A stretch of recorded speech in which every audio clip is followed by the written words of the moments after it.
Bonjour, je suis Monsieur Tsano. Bienvenue sur notre chaîne YouTube. Aujourd'hui, je vais vous parler de la note du commissaire de l'aéroport international de Douala. Il s'agit de la note numéro 0120-DGSN-DRSNL-PS-48 du 23 janvier 2024.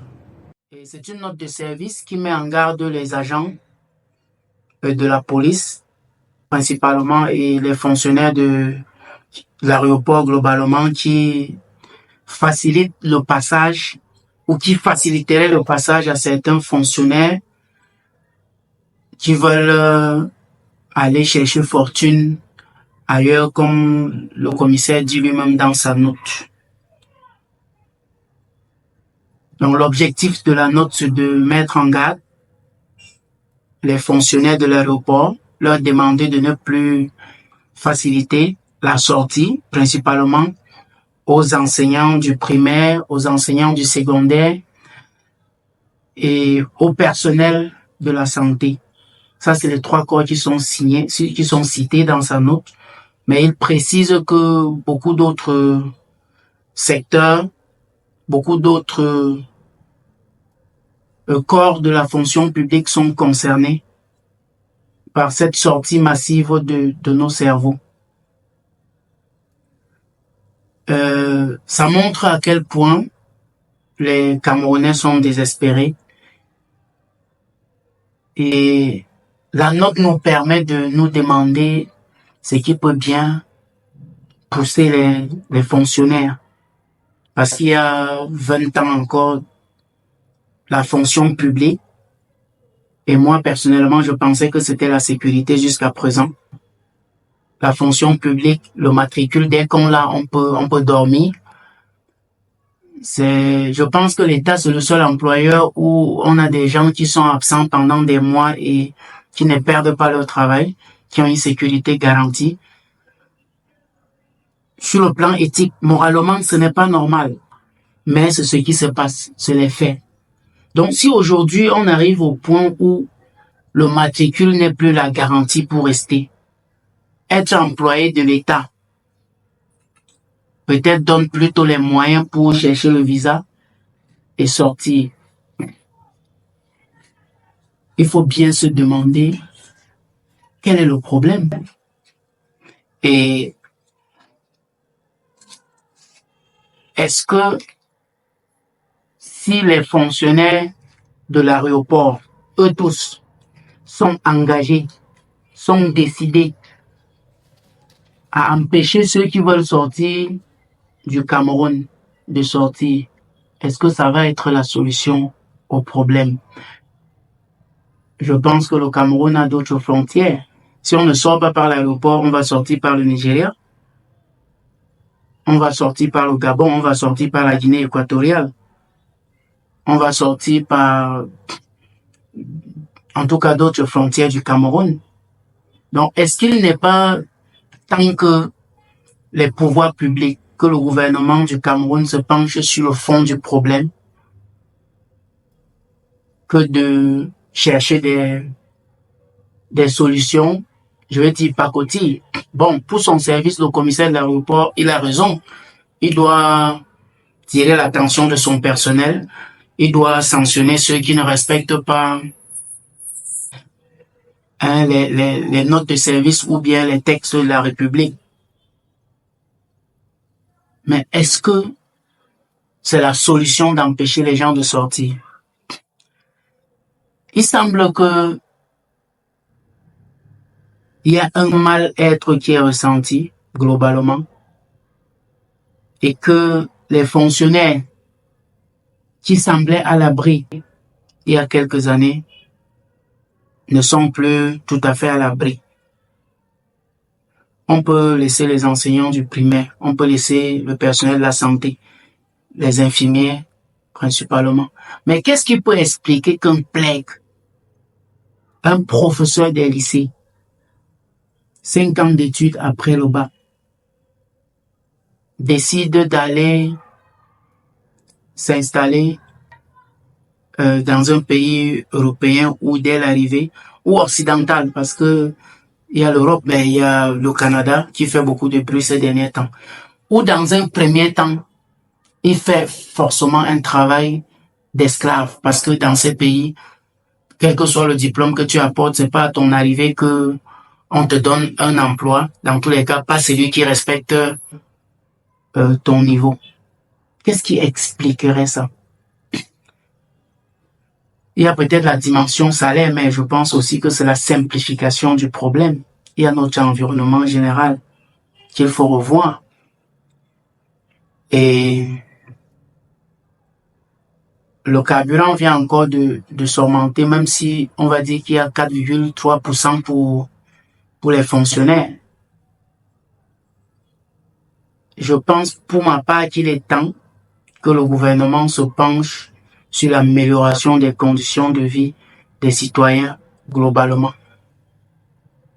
Et avec ça, je ne vois pas un fonctionnaire, dans tous les cas, pas un professeur des lycées, qui sortirait du Cameroun pour aller faire l'esclavage au Canada. Le Canada ou bien l'Occident en général devient l'Eldorado quand chez nous, il n'est plus possible de s'épanouir.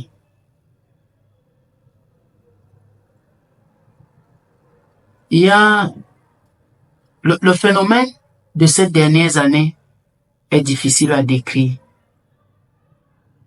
Parce que la note du commissaire de l'aéroport nous permet de parler du cas des fonctionnaires, des enseignants particulièrement. Parce qu'il semble que dans ces pays-là, les enseignants camerounais et le personnel de la santé camerounais est particulièrement sollicité.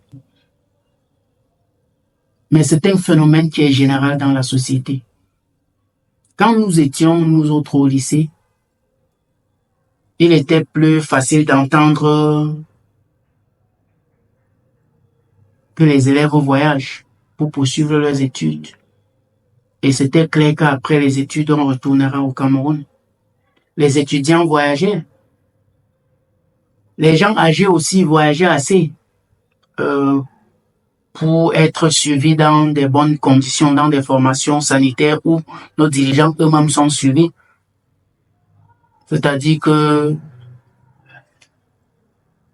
ceux qui nous dirigent ne vont pas choisir de se faire suivre à l'étranger en Occident et demander aux autres Camerounais de rester au Cameroun. C'est le signe que ils n'ont pas confiance aux formations sanitaires qu'ils administrent eux-mêmes. Donc, je disais que nous, au lycée, il était facile de voir les élèves, les enfants voyager pour leurs études, les lycéens, les étudiants et les personnes âgées, ceux dans tous les cas qui ont leurs moyens pour les besoins de santé. Mais aujourd'hui, c'est les entrepreneurs qui ferment boutique et partent. Ça, c'est la partie la plus inquiétante parce que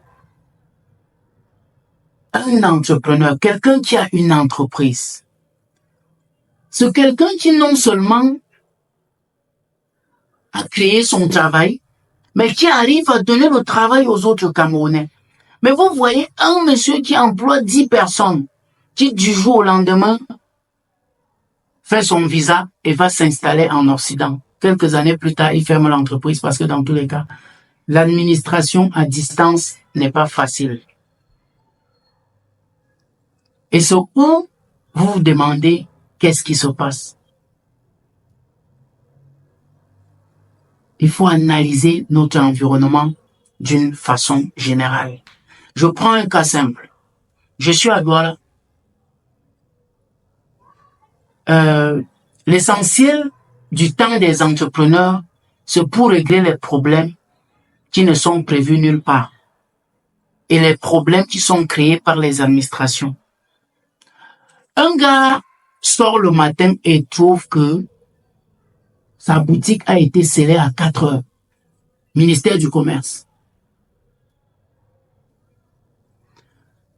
il doit aller négocier avec les agents du ministère du Commerce pour déceler sa boutique. Il y a une solution à ça, qui est administrative, mais qui est une solution très longue. Parce que s'il décèle, il n'était pas là. En fait, c'est un bandit qui a scellé. Sauf que c'est écrit sur ça, ministère du Commerce. Il faut aller négocier pour que le ministère du Commerce vienne déceler. La solution normale, c'est qu'il doit saisir le tribunal parce qu'il n'était pas présent. Il ne sait pas les motifs pour lesquels on a scellé sa boutique. Allez donc savoir comment on saisit un tribunal. Comment on fait pour avoir un avocat? Allez savoir pendant combien de temps sa boutique va rester fermée, attendant que le juge ordonne que les scellés soient brisés, parce que les scellés ont été posés pas dans les conditions prévues par la réglementation. Et ça, c'est le quotidien. Ce n'est pas quelque chose c'est pas des cas isolés. J'ai parlé facilement du ministère du Commerce, mais c'est pas la seule administration qui pose ce genre de problème. Toutes nos administrations sont gérées par des gens qui sont mis à leur poste pour rentabiliser leur propre poche. Et ça, ils doivent tout faire pour créer quelque chose. Et nous ne sommes pas dans un système où quand bien même il sera établi que tel agent a posé un acte comme ça qui cause un préjudice à un homme d'affaires, un entrepreneur et à l'État, parce que les affaires sont ainsi paralysées. Non pas dans un système où l'agent sera immédiatement sanctionné. La procédure pour arriver aux sanctions est encore très longue. Pendant que les agents de la fonction publique là, qui sont dans ces services de raquettage, ont les moyens d'appeler leur comptable pour dire que non, retardez le dossier là, arrêtez ça. On met le pied sur ça, comme on dit. L'entrepreneur, le boutiquier, parce que l'entrepreneur aussi, c'est un gros mot, quoi. Le boutiquier, là, c'est un entrepreneur. C'est quelqu'un qui a entrepris une activité. Pendant que la procédure administrative évolue et que dans tous les cas, l'autre ne paiera rien, il ne risque même pas de perdre son emploi. Au pire des cas, c'est une affectation disciplinaire et il reviendra peut-être plus fort. Comment rester dans ces conditions? Donc, je profite de la note du commissaire de l'aéroport pour évoquer ce sujet sur lequel je reviendrai sur d'autres aspects. Ouais. Merci d'être abonné. Si vous n'êtes pas encore abonné, abonnez-vous sur notre chaîne, likez et partagez au maximum pour que notre communauté s'agrandisse. Parce que notre objectif, c'est de régler les problèmes de notre société. Nous n'allons être forts ailleurs que si nous sommes bien installés chez nous. Le monde se permet de nous manquer du respect parce que nous n'avons pas un chez nous confortable. Nous devons d'abord rendre le chez nous confortable. Et ça, c'est par nos actes. Merci encore de nous avoir suivis.